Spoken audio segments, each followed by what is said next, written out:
Salutations, Globehead Sheeple. It is I, Dr. Cancer MD, and as you can see, I have become a crab because I've played too much Runick Stun.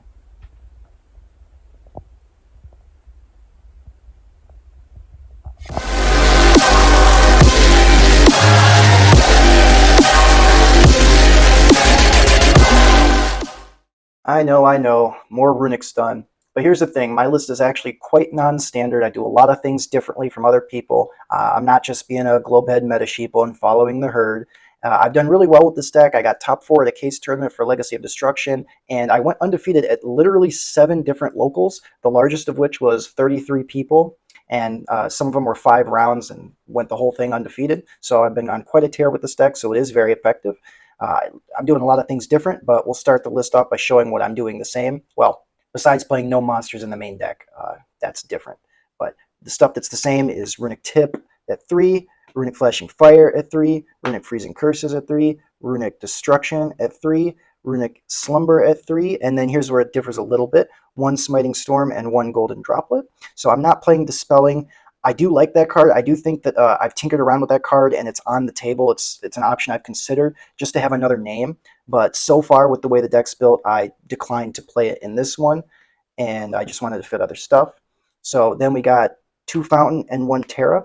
For a while, 2 Fountain with no Terra was standard, but I don't know. It seems like people figured out that finding your Fountain is good, so now they're on Terra. Then we got the 1 card of Demise. It's limited, but good card. And then here's a really controversial pick where I will get attacked, but 3 Desires. I will die on the hill that playing 3 Desires is almost always correct in every deck that can play it. It doesn't matter what you banish as long as you banish both of your fountains. That's the only time it's going to really hurt you that badly. I've banished all 3 tips and was perfectly fine. And the likelihood of you banishing all 3 fountains or all 2 fountains or all 3 of your tips is actually extremely low. The math on this card is absolutely solid. There's a whole web page. I can probably link it in the description, so go and read that before you argue with me. I've seen a lot of lists lately. Most of them play Morganite, but the one that topped the YCS recently by Johnny, he ended up playing 0 Morganite, and I was telling people like I didn't like that card. I never really liked that card. I would rather have a draw 2 now, so that's why I play 3 Desires instead of Time Tearing, than have a draw 2 the next turn after my opponent already kills me. It's a bricky card. It's not needed because this deck grinds hard enough on its own. And the other thing is, too, like the other day, I activated Desires, it got ashed, and the next turn I activated a second Desires, and I won the game even though half my deck was banished, because that's just how Runick is. You don't care. As long as you get access to Fountain, you can double Desires early on and have no problem. Triple Duality, not much to say about Duality. It's just good to thin the deck and shuffle the deck so your Runick spells don't get stuck at the bottom. Then for the Spice, I'm main decking triple copies of Evenly Matched. I saw some Runick Furhire sprite lists playing this, and maybe some people were main decking it like when the deck Runick first came out, but I've seen almost no lists main decking Evenly. This card's just so good right now. Every time Snake Eyes has made the Hope Harbinger board against me, I just go battle phase, end of battle, and wreck the entire board, get rid of a bunch of their follow-up. They have no Omni Negates that they end on in game 1, so Evenly is just so good. Nobody expects it in the main deck, and if you resolve a big Evenly and then you just start popping off Runick cards, you're in a really good position. So I ended up cutting Amano from the main because it just, to me, I'd rather Evenly the board rather than just turn it off for a turn with Amano. I'd rather just get rid of all of it. Then for the Floodgates, double deck Lockdown's a little bit of spice, and double Grave of the Super Ancient is in the main deck is kind of spicy. I did see that both of the YCS lists were main decking at least one of this card, and before the YCS happened, I was testing these out in the main because these are just too good right now. They hit all kinds of matches, any Synchro deck, any Fusion deck. These are even good against Snake Eye because their biggest beaters that they're going to try to punch you with are Diabellstar Witch and Flamberge and stuff like that. And then they also don't get those cards' effects, which is really cool. And then we got the 2-deck Lockdown. This card, I just wanted a card that was like really broad, hit a lot of things. And this card just hits everything. There's almost no deck that can play under this card. And the thing is, you do turn off your dualities and you do turn off your tips, but they're still in your hand, and then this card outs itself. So the moment this card outs itself, you can just start popping off with the dualities and stuff that you were hoarding. So I just wanted something really good, generic for going first, and deck Lockdown is cool. This is like my flex spot. I considered other things like the Black Goat Laughs was in consideration for me, because similar to deck Lockdown, it also gives you 2 turns of Floodgate. you can, call something one turn, and then you can, banish it from grave the next turn if you want to. And then you can also discard it off Huggin and use it to break a board that way. So Black Goat Laughs is up for consideration. And so far it's these ones, though. And the other thing is I don't play any attack blocking floodgates. I still don't think that those are good in here.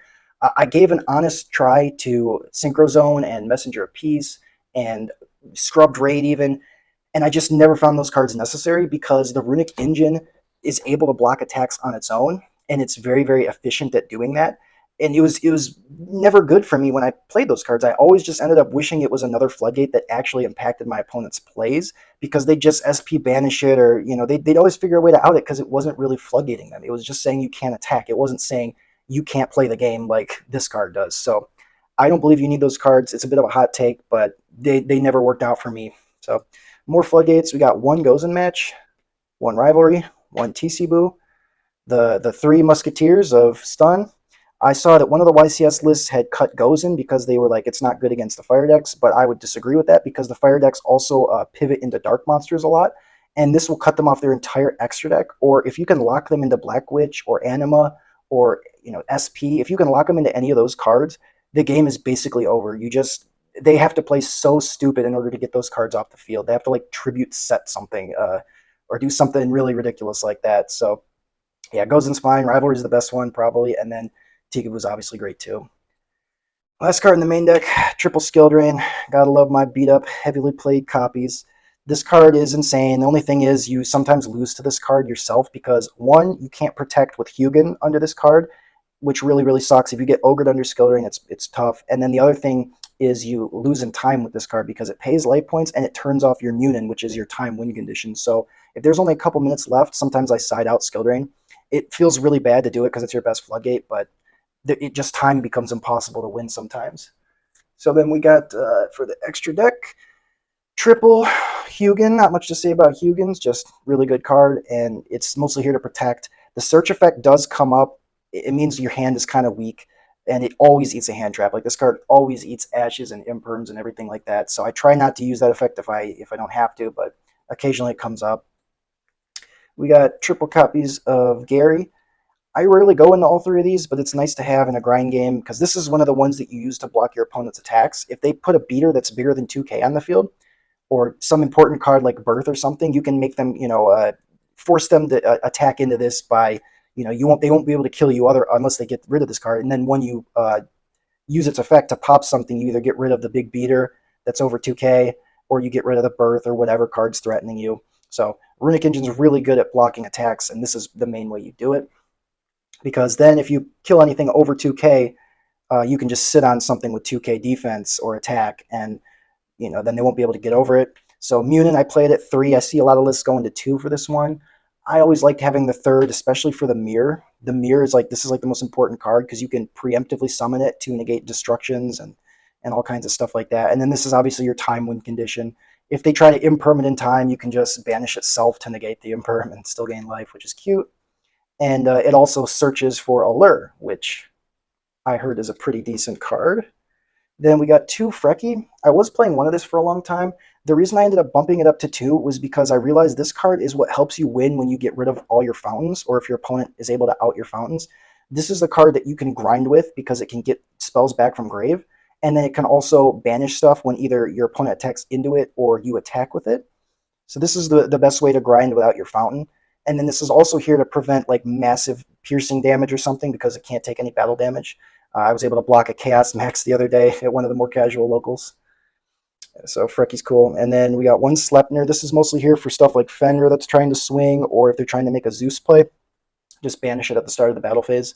The only thing is Grave of the Super Ancient Organism does turn this card off, so don't summon it under that.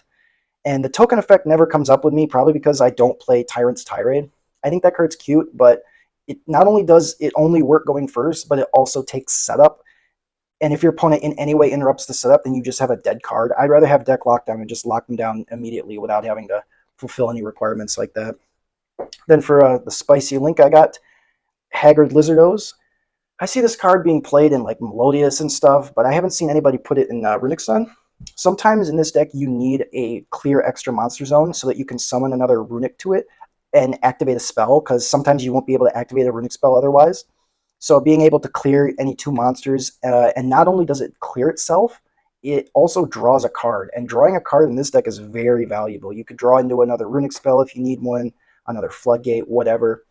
Haven't seen anyone put this in Runick Stun, but I highly recommend it. It's a good, spicy tech. Then the 1 SP, it's not really needed. Like, you don't have to splurge on this, but I got lucky and pulled mine, so it's nice to have. This card, however, I believe is like as mandatory as it gets in stun decks.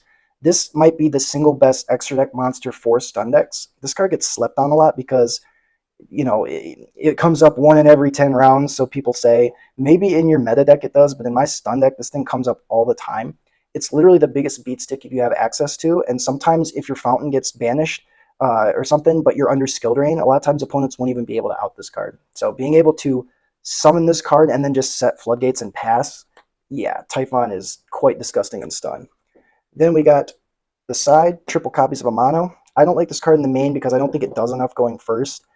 And I do like it going second, though, mostly not even for the negation, but just because it turns off like ogres and ashes. That's the main way you lose going second, is you're usually able to break most boards, but then you get killed by the hand traps that they have. So that's like the main reason this is in here. I really consider Dark Ruler, though, because this deck's strongest or worst matchups are like Melodious, because you can't target anything they have, and Amano doesn't deal with that, but Dark Ruler would. But again, like, it's the ogres and the ashes that I'm mainly worried about going second. So that's why I went with Amano. And we got triple sphere mode. This card's been like the best card in the side deck pretty much. Everybody plays into this card. Nobody's playing around it at the moment. They know that if you make a small board, Runick can pick it apart very easily, so they try to end on as much stuff as possible. And then the other reason I like sphere mode and Amano is because they don't conflict with duality. So duality just becomes 3 potentially extra copies of any of these side cards. I can dig into evenly or sphere mode or Amano post side, and they're all live. So that helps me with my consistency in breaking boards. Then triple cosmic, not much to say about cosmic. It's just here for the mirror and, you know, whatever. I got 1 Allure in the side. This one's kind of spicy too. I was testing this on the main, and I kind of liked it, but I ended up just putting it in the side. This card is the card against the mirror. If you have to play the mirror, just go into this card, and all of their quick plays count towards it too, so they'll be banishing themselves out. And then also you can chain block your fountain with munin, not just Hugin or Gary if a fountain's in graveyard. You can chain block it with munin, and a lot of times that actually does come up in certain game states. And this just helps finish games faster too. So a lot of times I side it post game 1 if I go first, just to try to end the game a little quicker, mill them out a little quicker. Then another bit of spice is Cauldron the Old Man. This deck can be really bad in time sometimes, especially if you have skill drain up, like I mentioned. So just being able to gain life off of this, and you'll draw into it because this deck has so much draw power. So gain or burn, whatever you need to do. And then I side deck the 3rd copy of Grave. This is one where I'm like debating moving it to the main. I definitely needed it somewhere, though. I need 3 copies of this card in some capacity because it's just so good against everything. So usually sided against branded. And this card's so good going second. That's what I like about it, too. This is a board breaker against the right decks. If you get Calamity Locked by Centurion, but you set this and then just flip it next turn, you kind of just win. Like, they can't attack you. They can't do any of that stuff. So then last 3 cards in deck was triple copies of Judgment. I saw Curse Seal, the Forbidden Spell, getting played at the YCS. I think that card's cute, but generally, I've been able to get rid of people's cosmics either by negating them with munin or banishing them off the top of the deck. So I'm not like super worried about prohibiting all copies of cosmic. And then the other thing is this deck already discards for Hugin sometimes, and just discarding a spell can be really bad because you want to keep your runic spells in your hand. So I didn't think Crucial was necessary. And a lot of times people where I play, they're unevenly matched. So got to be able to stop that card. So that was the deck profile. Remember, Chris Hansen's always watching you. The Earth is flat. Gold rays look amazing. Maxi can never come back. Desires at 3 is correct. Ash at 3 is correct. Remember to dislike the video, leave an angry comment, send it to your worst enemies, unsubscribe, and yeah, Meta Sheep Slaughterhouse. Bye.